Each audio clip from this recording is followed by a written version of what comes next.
आप सभी को पता ही होगा, हमारी संस्कृति में जब कोई नया घर लेता है, कहीं नई दुकान लेता है, नई गाड़ी लेता है या कुछ भी लेता है, तो उसकी सबसे पहले पूजा की जाती है बुरी नज़र से बचाने के लिए।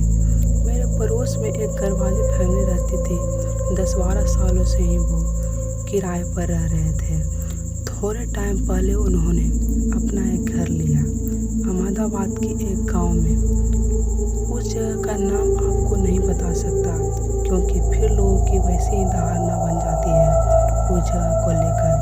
तो जब उन्होंने वहां घर लिया तो हमें भी वहां बुलाया गृह प्रवेश के पूजा के लिए। महीने के दूसरे शनिवार के दिन जब छुट्टी थी, हम वहां गए, पर और भी उनके जान पहचान वाले लोग वहां आए हुए थे।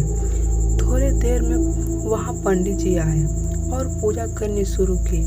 अब ये जो घर था, इस घर के पास काफ़ी पुराना सा और बड़ा सा बरगद का पेड़ था, जो कि नीचे से तो हरा भरा था लेकिन ऊपर से सूख चुका था। ऐसा माना जाता है कि अगर कोई बरगद का पेड़ ऐसे हो तो उसे अच्छा नहीं मानते, और ऐसा माना जाता है कि ऐसे पेड़ों पर ब्रह्म राक्षस का वास होता है। और साथ ही साथ उस पेड़ की डालियाँ उस घर की छत से भी टकरा रही थी, मतलब उस छत को छूते हुए वो वहाँ से नीचे की ओर लटक रही थी। तो इस पर पंडित जी की नज़र पड़ी। उन्होंने अंकल जी को कहा कि इन्हें हटवा देना चाहिए था, ऐसे ठीक नहीं होता अगर किसी के घर पर बरगद की डालियाँ छू रही हो तो। अंकल जी ने कहा, ठीक है, जैसा आप कहें पंडित जी। फिर पंडित जी ने पूजा शुरू की। जो कोई लोग वहाँ आए हुए थे, सब वहाँ अब आस-पास में उनके साथ कुछ दरी वगैरह बिछा के बैठ गए थे। बीच में अग्नि प्रज्वलित की थी और पंडित जी अपने मंत्र वगैरह पढ़ने लगे थे।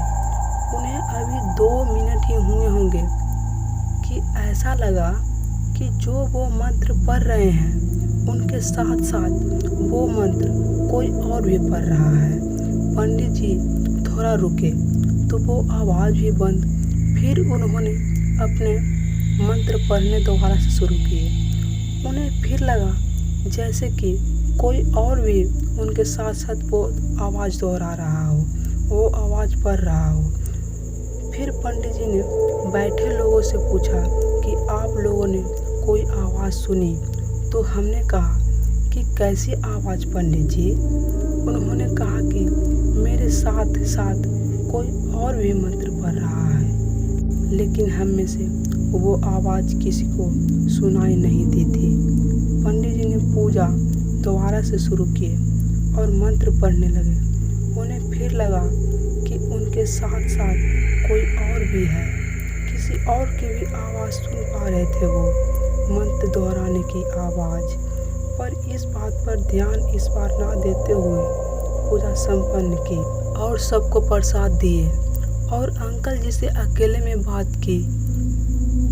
उन्हें ये बताया कि आपके घर में कोई दोष है, आप मानो या ना मानो, पर आपने ये घर गलत ले लिया है, आपको इसके बारे में पता कर लेना चाहिए था। अंकल जी ने ये बात सुन के थोड़ा परेशान से हो गए थे।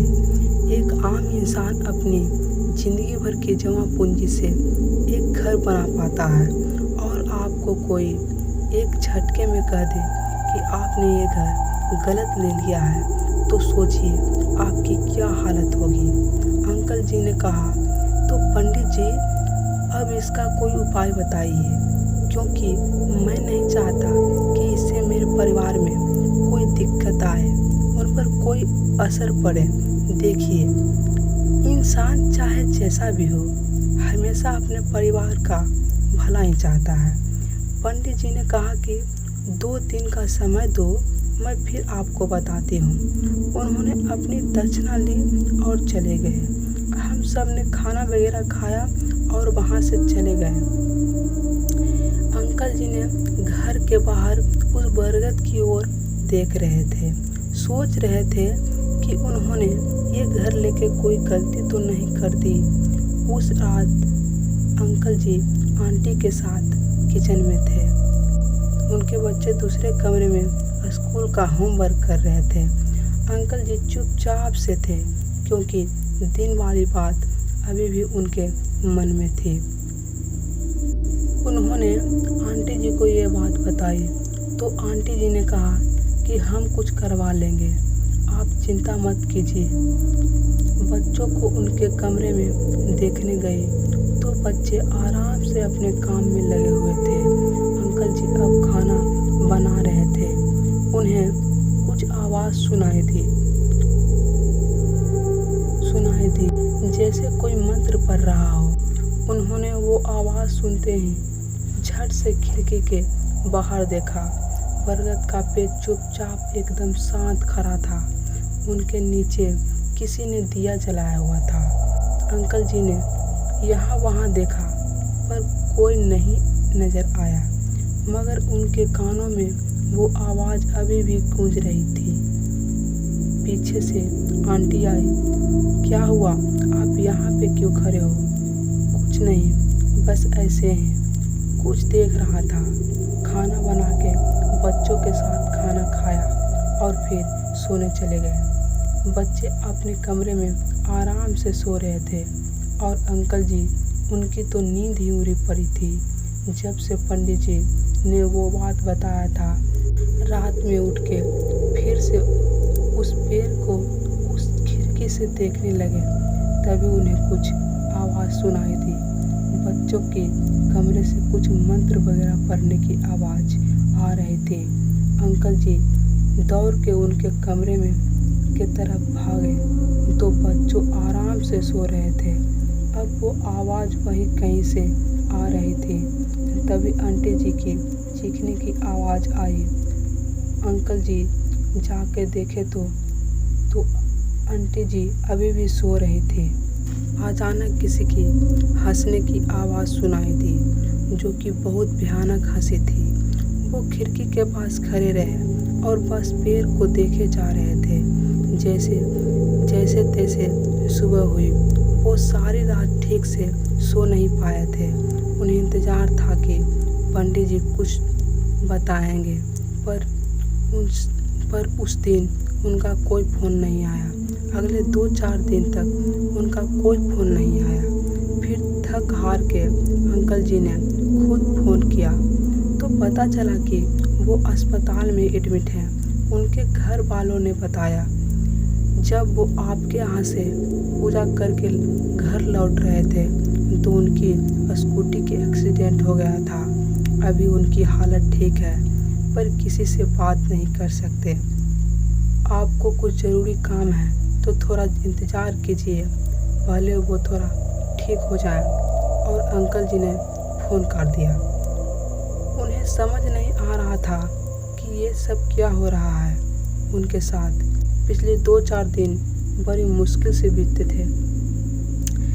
रात होने को थी। जैसे जैसे रात होती अंकल जी को फिक्र होने लगती, क्योंकि हर रात वो वहाँ कुछ न कुछ अजीब हो रहा था। अंकल जी घर के नीचे जाके मेन गेट पर बैठ गए, ये देखने के लिए कि वहाँ दिया कौन जलाता है। रोज़ रात के वहाँ दिया जलता था। 12:15 बजे वहाँ एक आदमी आता है जो दिया जला रहा था। अंकल जी ने उनके पास जाके पूछता है कि आप कौन हैं और यहाँ दिया क्यों जलाते हैं। उन्होंने बताया कि ये घर पहले जिनका था वो मेरे करीबी मित्र थे। उनकी आत्मा की शांति के लिए मैं यहाँ रोज़ दिया जलाता हूँ। आज थोड़ा लेट हो गया, कुछ काम पड़ गया था। अंकल जी ने पूछा, आपसे कुछ बात करनी थी। दरअसल मैं जब से इस घर में आया हूँ कुछ ना कुछ अजीब हो रहा है मेरे साथ। मुझे पंडित जी ने बताया था कि कुछ तो है यहाँ पे, और जब वो जा रहे थे तो उनका एक्सीडेंट हो गया। ऐसा क्या है इस घर में? तो उस आदमी ने बताया कि इस घर में आपसे पहले भी कई लोग रहने आए थे, पर ज़्यादा दिन कोई नहीं रुक किसी के साथ कुछ हो जाता है तो किसी के साथ कुछ। मेरे मित्र ने कभी किसी को बुरा नहीं चाहा, पर लोगों ने उसकी शराफत का बहुत फ़ायदा उठाया। शायद यही वजह है कि अब उसकी आत्मा नहीं चाहती कि इस घर में कोई रहे। मैं आपको यही कहूँगा कि कुछ गलत तरीके से इस घर का इस्तेमाल नहीं करना, नहीं कुछ छेड़छाड़ करना। इतना कह के वो वहाँ से चला गया। घर में अंकल जी वापस आ गए। बच्चों के कमरे में देखा तो वो आराम से सो रहे थे। आंटी जी भी आराम से अपने कमरों में सो रही थी।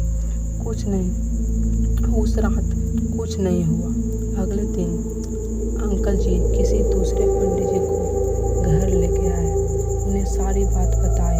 उन्होंने घर में सुख शांति के लिए पाठ किए। लगातार 7 दिनों तक वो रोज आते, पाठ करके चले जाते। 8वें दिन जब पंडित जी आए तो उन्होंने पाठ करने के बाद उस बरगद के पेड़ को देखा तो पेड़ ऊपर से हरा भरा होने लगा था। पंडित जी ने कहा कि अब मुझे नहीं लगता कि मुझे यहाँ पे आने का ज़रूरत है। आप हर शाम इस पेड़ के पास एक दिया जलाया कीजिए। इस घर के सारे दोष अब दूर हो चुके हैं।